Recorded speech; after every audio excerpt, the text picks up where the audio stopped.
Welcome to Living a Richer Life by Design. This is Jonathan Kruger and co-host Mark Ralphs. Because of the great response we received from October podcast, we've brought back Dr. John Aldani, St. Louis native, author, 30-year full professor of American Studies and Folklore at SIU Edwardsville, as well as a visiting professor in countless colleges and universities in the U.S. John has appeared as a regular guest and host on KMOX and KTRS radio in St. Louis, and has also been featured as a guest expert on folklore on radio stations in Boston, Chicago, LA, and Phoenix. John created and wrote Johnny Cash's radio program called American Folklore and has been a keynote speaker to hundreds of organizations over his career. John has authored no fewer than 7 books, including Sweetness Preserved, The Story of the Crown Candy Kitchen, and in today's show, we're going to explore the folklore associated with Christmas and New Year's and talk about those traditions in the St. Louis region. So, John, thank you for joining us on our show today. And for those that haven't heard your October's podcast, could you tell us a little bit about yourself? Oh, okay. Thank you, Jonathan. It's nice to be here. Thanks for inviting me. I'm a native St. Louisan, been here all my life except for the times I've done some visiting professorships. My grandparents, both sides, paternal and maternal, immigrated to St. Louis. Been here all their lives. My wife's from St. Louis. My kids now live here. So St. Louis is my research project. And over the past several years, almost 50 years now, I've tried to record all of the folklore I could about the St. Louis area.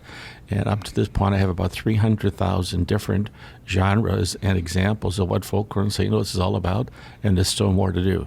So my passion is to tell people all about it and to collect more.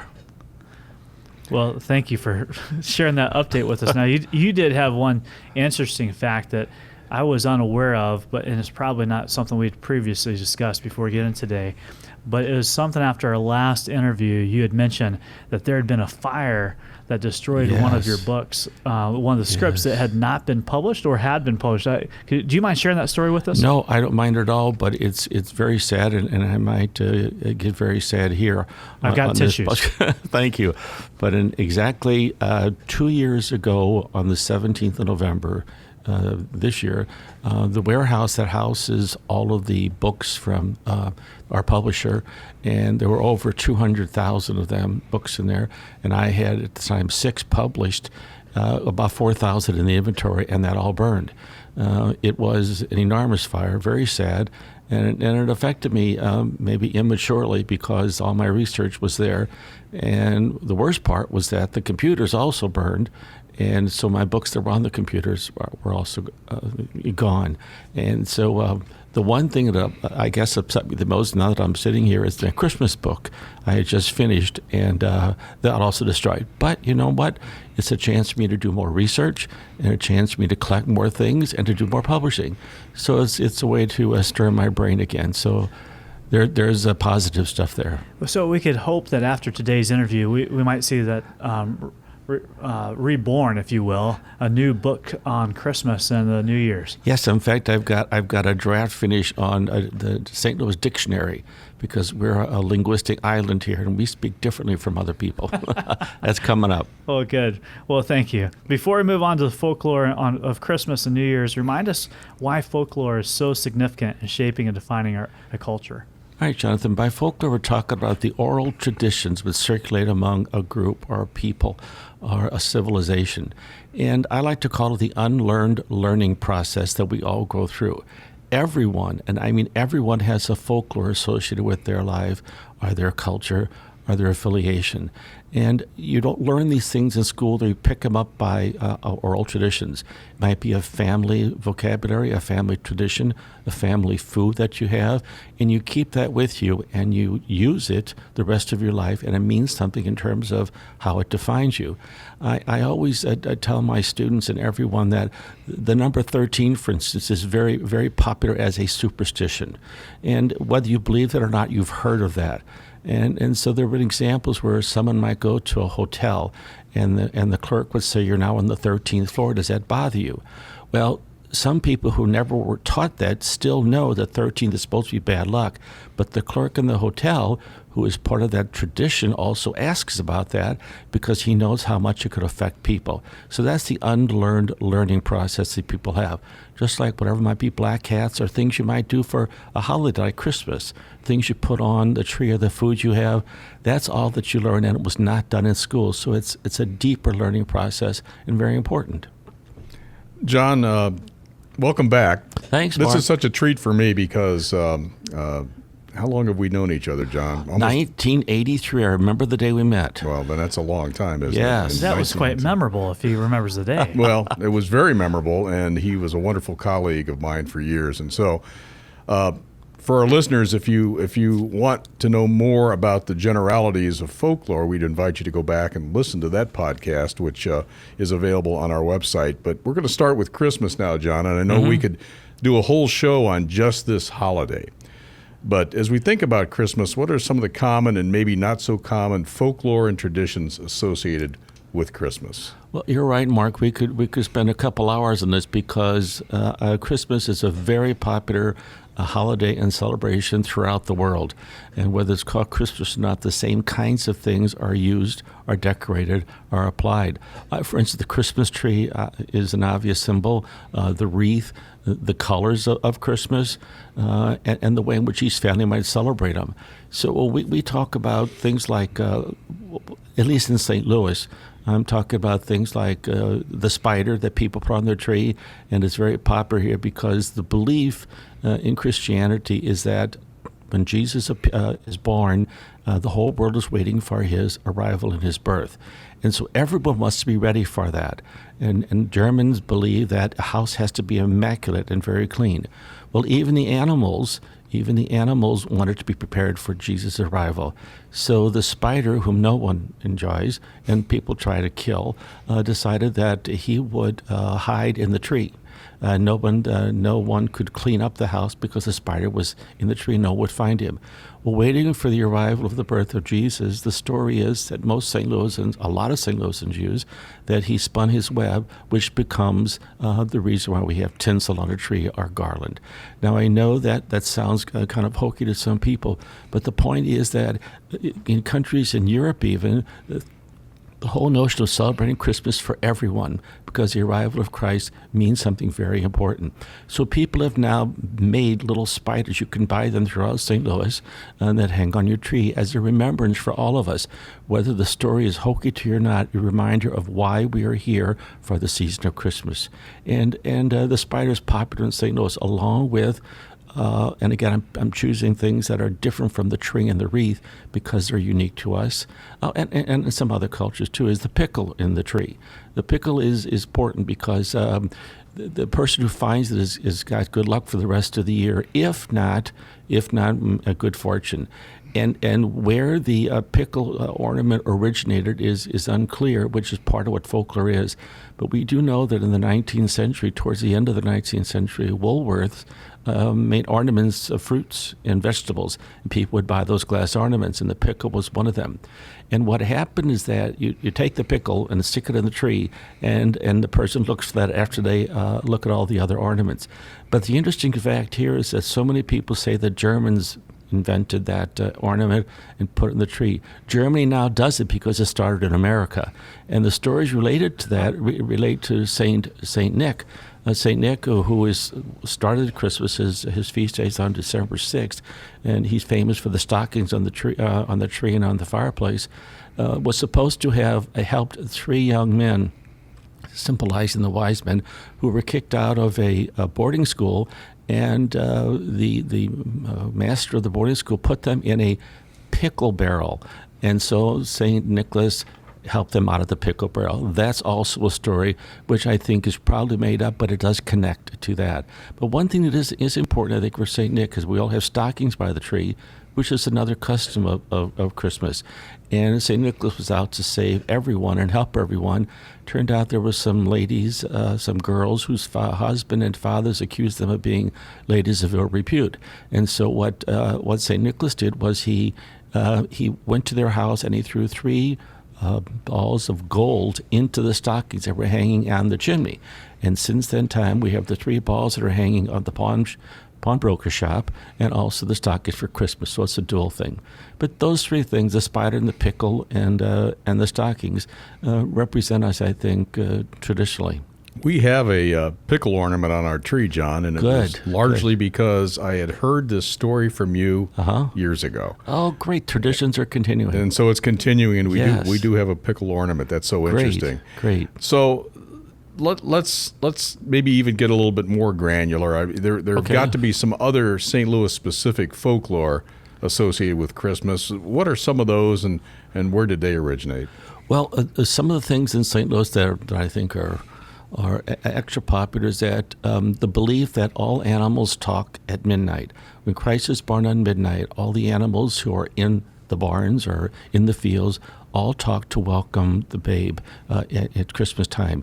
And that's important because we also goes back to the animals that were at the crib on the first Christmas. But the interesting thing here is that the animals that do talk are represented in different ways. For instance, the ox who was at the crib, so we want to believe, never made a sound, and he still doesn't to this day. But the donkey, or the jackass, made all kinds of noises, and to this day he does, but he was welcoming the Christ child with his voice. And we're told if you listen carefully and go out at midnight on Christmas Eve, you will hear the animals talk. Now, the interesting thing about that is that there is a Christmas goat throughout Europe, especially in Scandinavia, because they believe that the goat made the most noise, and they want to represent him as a symbol of Christ and remembrance that he too was celebrating the birth of Jesus. So the animals talking is important. One thing also that people don't talk about is in St. Louis, there's a planetarium in Forest Park, and there's a red ribbon around the planetarium, which everyone asks, how did it get there? Well, the urban legend is that students at Washington University snuck into the planetarium and found the blueprints for the planetarium, and some of them just disturbed the guards, and 4 others went up on the planetarium and wrapped the red ribbon. Now, I'm not sure that's true, but the story sometimes has 5 people, sometimes 13. And the point is that it's still there today because everywhere we go, we represent the things that are a part of Christmas. And another thing in St. Louis is very popular is called first footing. It's going to happen on Christmas or New Year's. The first person into your door on the day, Christmas or New Year's, has to be a young man with brown hair to represent Jesus Christ. And you let that person in and give him something, food from your house, so you share, which is the magic of contagion. But never let anybody in who has red hair, because he represents Judas who betrayed Christ. So that's another thing St. Louis to do. In fact, there are people who are paid to be first footers in St. Louis, and they go from house to house and make lots of money getting something from them because it's a sharing, and that whole sharing is the abundance and the celebration of Christmas. Oh, and one more thing, I've got to be careful. I think so many things here, is the notion of mistletoe. Mistletoe, of course, relates to romance and good luck and whatnot, but the mistletoe was the red berries from the mistletoe were the blood from Christ on the cross. So there's a connection because the holly and the mistletoe sometimes were thought to be part of the crown of Christ. But the important thing is that the mistletoe really is an Anglo-Saxon word. Mistle means dung, and toe is from the word tan, which is a branch or tree. So we're really kissing under the mistletoe. If you want to be married next year, the first person to kiss you would be your beau, but it really means a stick of poo. And the whole notion here is we don't know this, but we've romanticized it all. I'm sorry, I've got too much going on here, but those are all part of what they do in St. Louis. So tell me, John, maybe that answers the question why when we tried to arrive early to a guest house, when I had red hair, they didn't let me in? Mark, that's it. And again, this is one of those unlearned learning processes. Wow. It becomes subconscious. Well, see, I didn't know the reason, but now I do. He represented Judas. Thank goodness it turned gray, I guess. Okay. All right. Hey, last on Christmas here, because we could go on forever. We want to touch on New Year's also. But Is there a particular country in the world that the lore of Christmas you particularly like, and you could tell us a little bit about? Given my background of being Italian and my paternal grandparents coming from northern Italy, I like that a lot, especially the folk foods. In Italy, there's a thing called a panettone or panettone. We call that in Italian. We kind of anglicize it, which is their Christmas cake or Christmas delicacy, and it's sold all over the St. Louis area, especially in the Italian bakeries in St. Louis. And what it is, it's a cake that is filled with the fruits of the harvest, because the harvest is part of when Christmas was changed to be celebrated. And so these fruits are there for all good luck, and it also represents, again, the gifts that Christ brings when he is born on that day. So the panettone is important, and if you eat that, you'll have good luck for the next year. But more importantly, if you take a slice of that and put it under your pillow and sleep on it, you will certainly dream of your true love and marry that person within the next year. Wow. So that's important. That's Italy. But also Italy has the famous La Befana. She is the Santa Claus, or kind of like a Santa Claus in Italy. And she appears within the 12 days. We never know. But she could also be nasty, because if you're not a good person, La Befana could bring you coal or something nasty in your stocking. But she's supposed to be the helper of St. Nicholas, but she went on her own because she wanted to make sure that the right people got the right gift. So La Befana is important too. Now, I have another question that just came to mind. Yes. You know, I don't know where this originated from, but my family has a German ancestry, and so the question being, I'd always grown up hearing my dad say, well, just be grateful that you didn't get a tin cup. And so I didn't know, is there any type of folklore around the tin cup and relative to Christmas or giving or anything like that? Well, that's interesting, Jonathan, because I was doing some research in October on this already, and people were talking about tin for next year, and that relates in many ways to the Chinese celebration. Now, they don't celebrate the Christianity of Christmas as most people do, but it's going to be the year of the rat next year in 2020, and they always associate the year of whatever animal they're choosing with a color, and the color they're using this year is the tin or the metal. And someone suggests that to be as part of that. I don't know. I'm not researched that enough.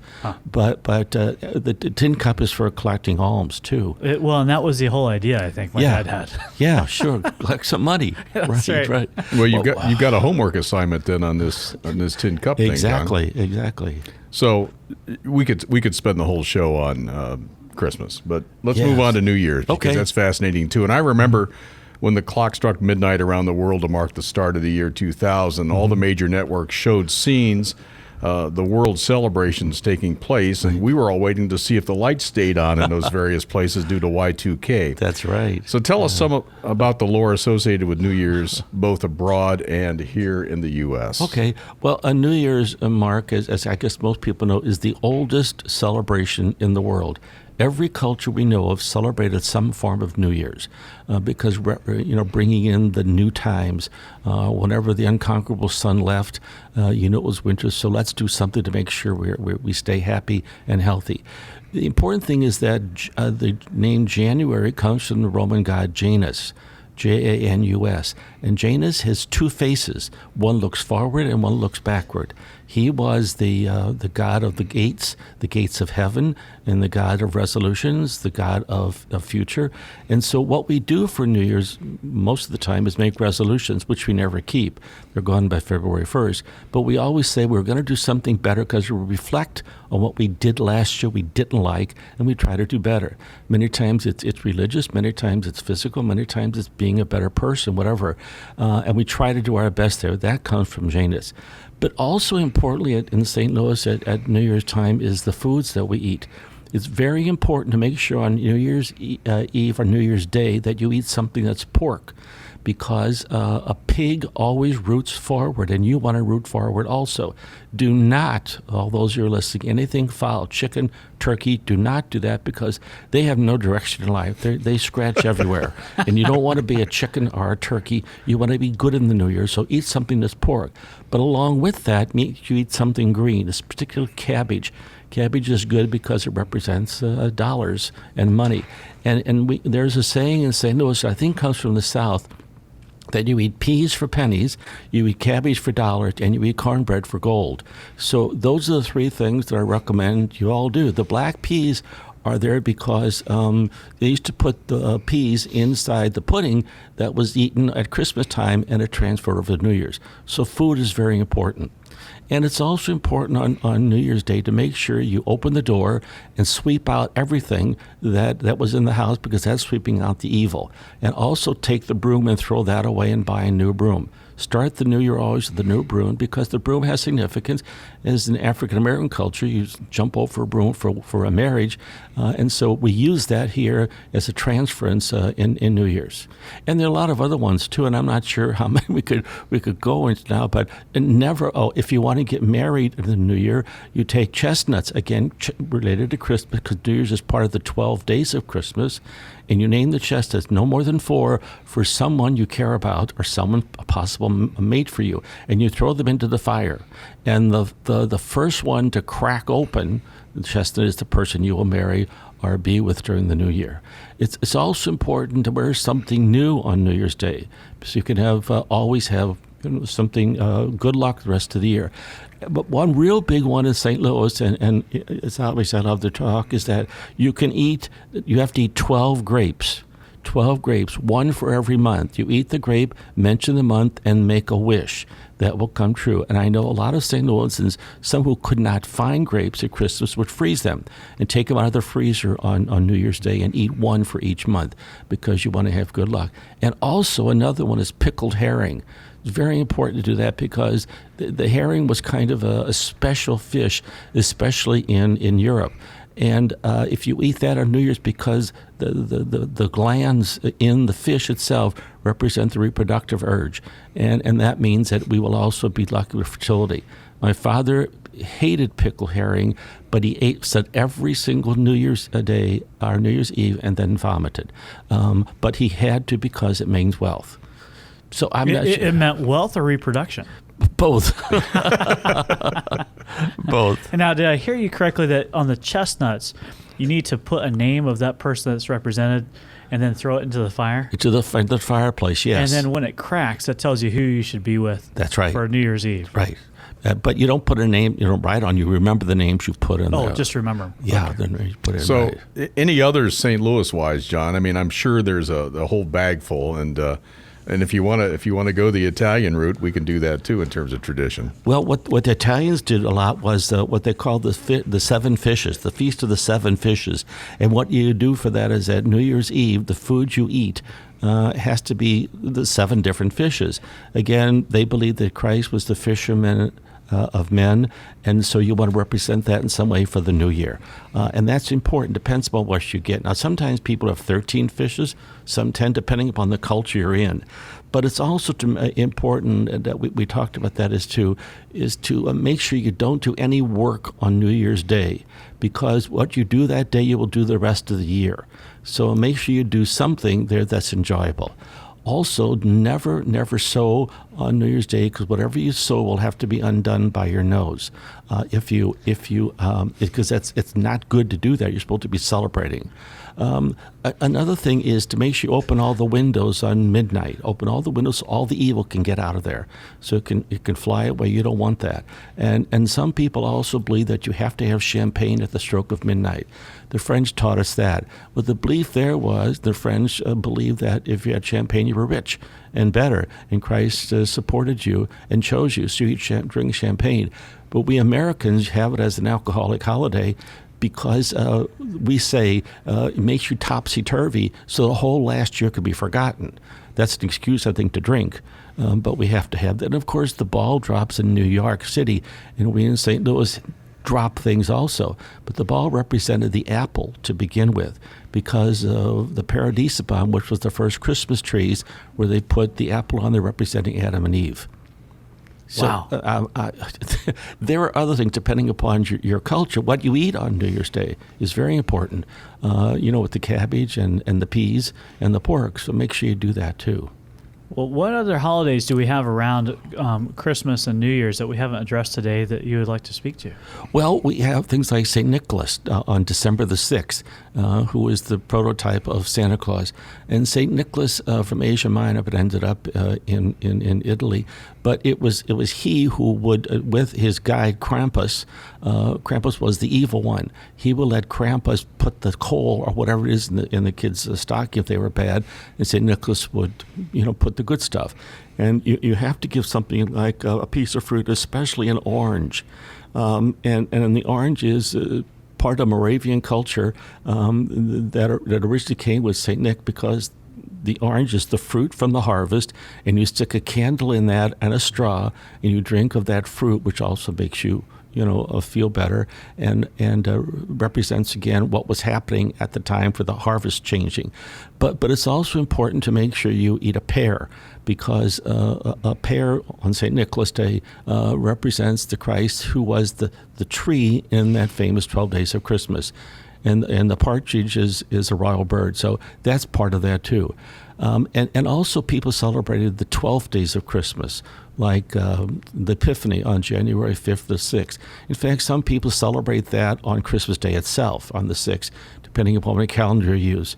When the Gregorian calendar changed and 10 days were taken out, people still celebrate January 6th as their Christmas. But on that day, you have to celebrate also. And again, same thing we do at Christmas time. It's interesting, though, in Ireland, they have the 12th day of Christmas as the Little Women's Day. And on that day, women in Ireland and some St. Louis Irish people, especially in the Dogtown area, celebrate the January 6th as Little Women Day, because that day women are kings, if I may use that, or queens. Anything women want on that day, they get, and they're the bosses. So that's another one that's done on that day. No, I thought, John, that they had taken that to mean for all year long. It just started on January 6th. They celebrate it, and then the queens throughout the entire year. That would be the case, isn't it, John? In my family, my wife is like Patty's pig. Her father's from Ireland. And he thought I was Irish. Oh, Danny. He thought I was O apostrophe. That's why I got to marry her. Oh, there you go. Oh, there you go. You know, we are so blessed, really, to have somebody locally like you have studied and captured so many of these wonderful traditions, not only here in St. Louis, but certainly around the world. And so, as I asked you the last time, if you could have our listeners remember just one thing that you touched upon today, what would that be? Well, I didn't say a whole lot about it, but I hoped it was underscored in there that the importance of Christmas to me, and I don't want to get maudlin here, is the idea of community, goodwill, sharing, and the religious belief. That finally, in the dead of winter, the Christ was born, and the light of Christ is with us, and all that he represents. And the idea of hope is here because the sun definitely will come out, and we know that.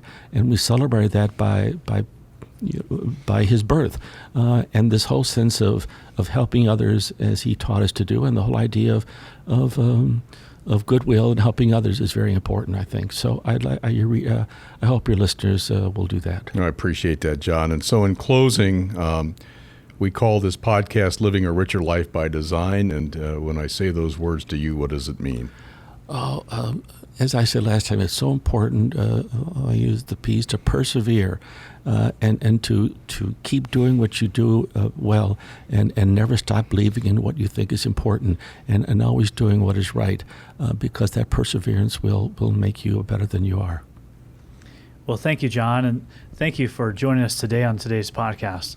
And for those of you that have listened to our show, thank you for listening to Living a Richer Life by Design, where our goal truly is to provide our listenership with real-world practical solutions so they can care for the ones they love and serve those in need. So we'd like to give a special thanks to you today again. Thank you for joining us on John. today's show. And this nice to be here. Been wonderful to hear all the incredible traditions here in St. Louis, many of which I recognized and saw but never understood. And how cool is that to be able to see how rich our own culture is here in St. Louis. So thank you for joining us, and we hope to do this again. Thank you. You're welcome. For each of you that have joined in for the first time with Living a Richer Life by Design, we hope that you can tune in to our next episodes in the future. You can do that by downloading this onto iTunes or your podcast app, or possibly by going to our website at lionsgateadvisors.com/podcast. If you have trouble, if you'd like to learn more information, feel free to give us a call at 314-222-2788.